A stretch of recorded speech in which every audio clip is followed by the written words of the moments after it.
મહાદેવ કેમ છો ગુજરાતની જનતા સ્વસ્થ હશો અને બધા મજામાં હશો. અને આજે તારીખ છે શુક્રવાર 24 તારીખ છે 24 જાન્યુઆરી શુક્રવાર અને ટાઈમ થઈ રહ્યો છે સાંજના 6:20 થઈ રહી છે. અને આજે રસોઈમાં શું બનાવવાની છું તો હું બનાવવાની છું રસોઈમાં દાળ ભાત અને કે ફરી પાછો દાળ ભાત.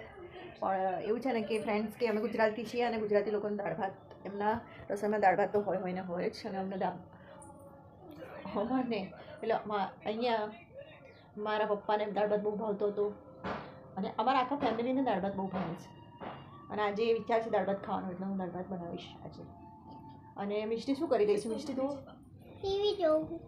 હા કે અચ્છા, મારા એક સબસ્ક્રાઈબરે મિષ્ટીનું નામ ટપુડી પાડ્યું છે. તો ફ્રેન્ડ ત્યારબાદ હું આવી ગઈ હતી રસોડામાં. રસોડામાં ચોખા જોઈ રહી છું. ચોખા જોયા બાદ મેં ચોખાને 2 પાણી વડે ધોયા છે. અને ત્યારબાદ એક તપેલીની અંદર હું જીરું નાખીને તેલ નાખીને જીરું કકડે એટલે ભાત નાખી રહી છું. જીરા રાઈસ તરીકે જે કહેવાય છે જીરા રાઈસ બનાવી રહી છું. અને પાણી નાખી દીધું છે, મીઠું નાખી દીધું છે. ધીમા તાપે ઢક્કન ઢાંકીને ચડવા દઉં છું ભાતને.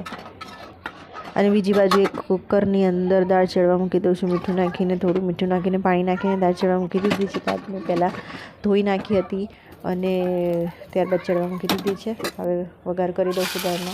અને ફ્રેન્ડ્સ, તમને મારા વિડીયો કેવા લાગે છે પ્લીઝ કોમેન્ટ કરજો, લાઈક કરજો અને મારી ચેનલને સબસ્ક્રાઈબ કરજો.